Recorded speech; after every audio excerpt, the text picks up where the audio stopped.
Hello Cancer, Sun, Moon, Rising, and Venus signs. Kamusta po kayo? Sana po ay nasa mabuti kayong kalagayan. Welcome back po sa Star Tarot. At ako, kung bago din po kayo rito, welcome din kayo. Thank you sa inyong support. I truly appreciate it and God bless you all po. So, tignan natin ang mga mensahe sa inyo. Unahin natin yung mga trinkets. This is for November 26 to December 2nd po. So, ito talaga yung kumapit sa aking mga fingers, prosperity and abundance, good luck and good fortune din ang ano nito, sinesymbolize ni Rabbit. Kaya napakaganda, this is a period of plenty, no? For you, this is a period of for bounty, no? Sa buhay ninyo. Cancer, maaaring may mga financial blessings dito na parating sa inyo, no? Maaaring papasok na pera, bonus, mga ganon, regalo sa inyo. It could be, that could also be in the form of, of promotion. It could also be in the form of pay raise, yung mga ganon, no?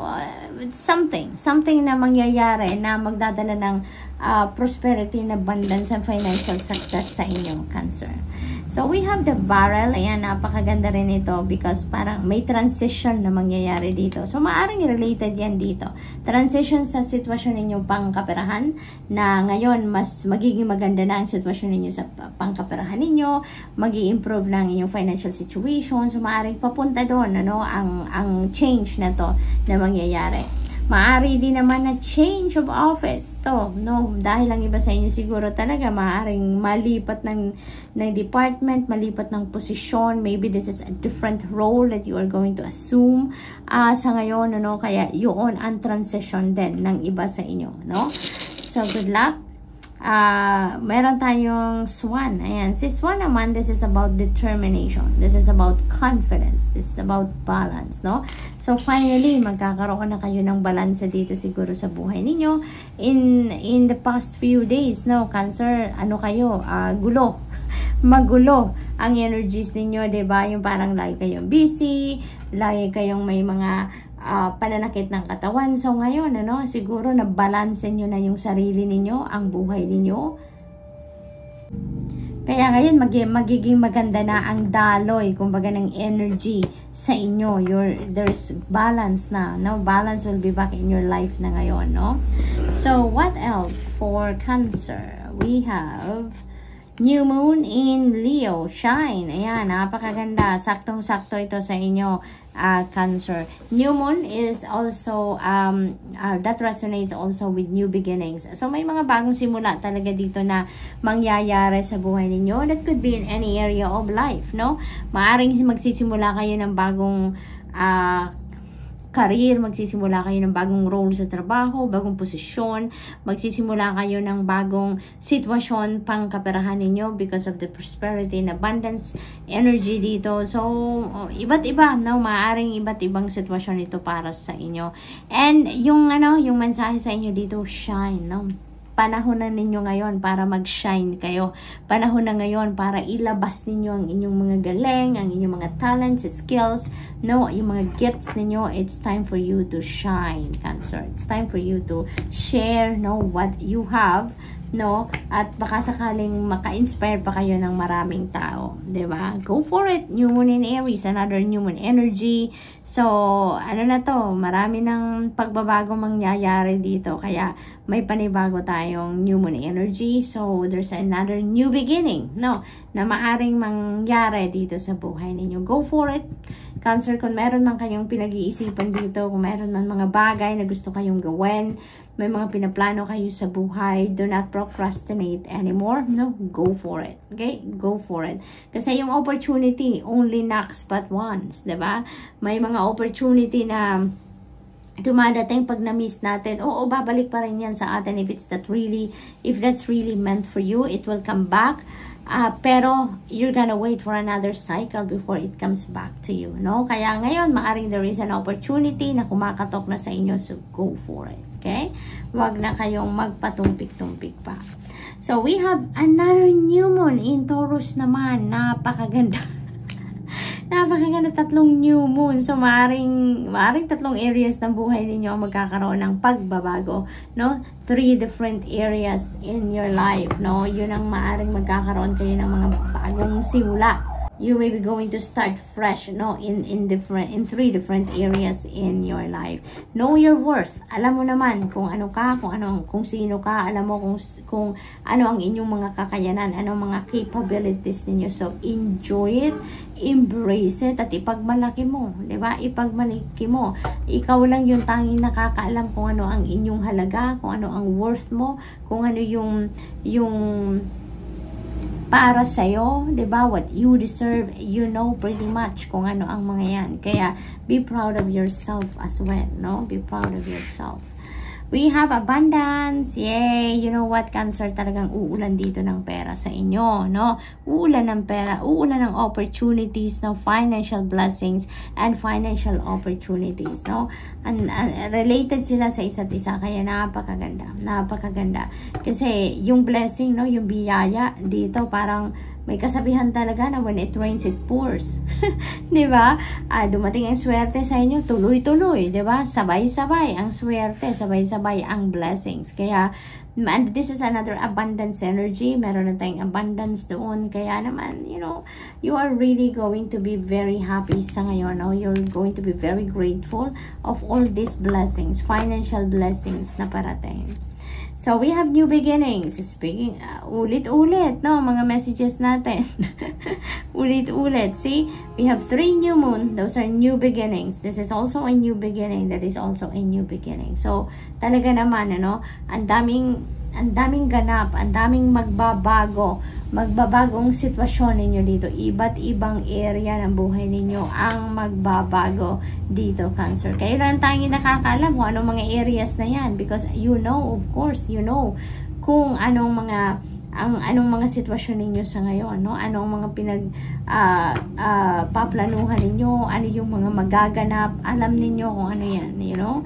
Kaya ito, there's another new beginning energy. So, good luck talaga kasi mukhang mabibisi kayo, no? Mukhang mabibisi kayo around this time.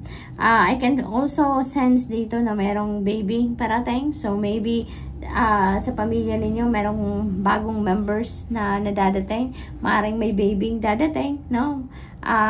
Maari din na another member through marriage, maari din ganon ang parating, maaring may mag-aasawa na sa inyo or sa pamilya ninyo, maaring ganon, and another person is coming in, a new member, diba, sa pamilya, yung ganon.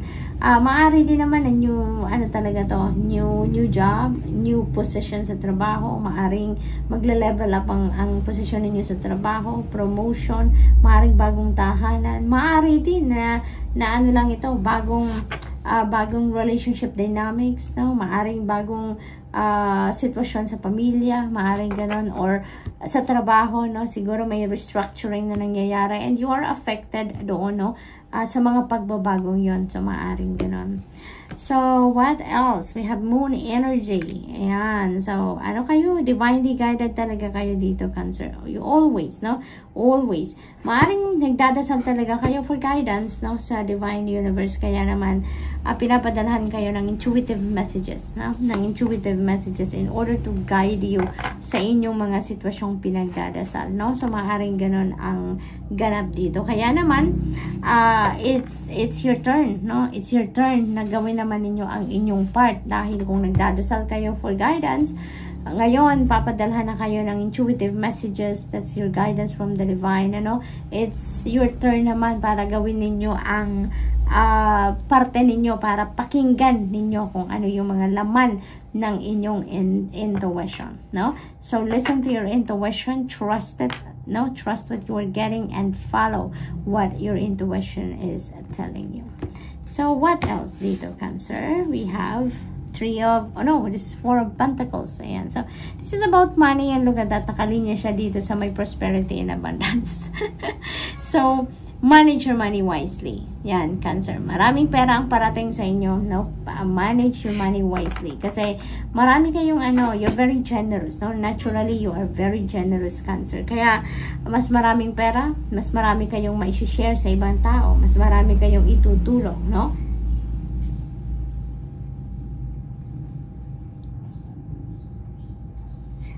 but make sure that you also, you're also keeping some for yourself, diba?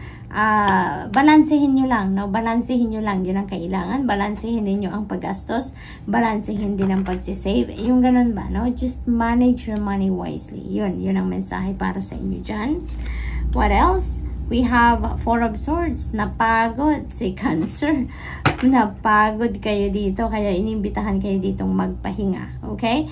Maaring may mga pinag-iisipan kayo dito, may mga diskarte kayo na kailangang gawin or ginagawa na, or maaring may mga decision kayo na kailangang gawin dito, kaya siguro pagod na ang isip ninyo kakaisip kung ano ang best thing to do, what is the best decision, no?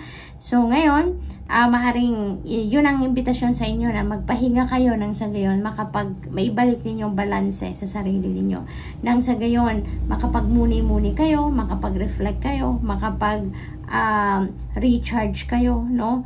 Nang sa gayon maibalik ninyo yung equilibrium sa sarili ninyo, nang sa gayon hindi kayo mahihirapan sa sa mga gagawin ninyo or sa mga pag-iisip ninyo because you are in balance, no?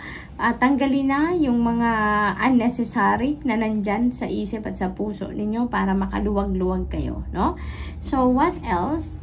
We have Queen of Cups. Ayan, so this is your energy, no? Maaring you have a very supportive mom, no? For some of you, Cancer, you have a very supportive mom. Maari din naman na there is a woman, no? Maaring hindi ninyo nanay, but a very supportive woman, no? Behind you, no? Kung anong kailangan ninyo, nandyan siya. Kailangan ninyong kausap, nandyan siya. If you need any help, nandyan siya, no? Maaring may ganong ganap ang iba sa inyo dito. Yung laging, meron laging nakasuporta sa inyo. This could also be your grandma, no? This could be also your best friend. Maaring ganon. Or anyone, no? Na pwede rin naman na hindi lang ito babae kasi general reading ito. So this could also be a male energy, no? So pwede rin ganon kasi general reading naman ito. So there is someone, no, na laging nakasuporta sa iyo, male or female, laging nakasuporta sa iyo. Kaya yun din ang pinaghuhugutan ninyo ng inspirasyon, lakas, ganon, no? So Cancer, that's all I have for you for today. I hope nakatulong ang mga mensaheng ito in some way. Thank you for watching. Love and light. Namaste.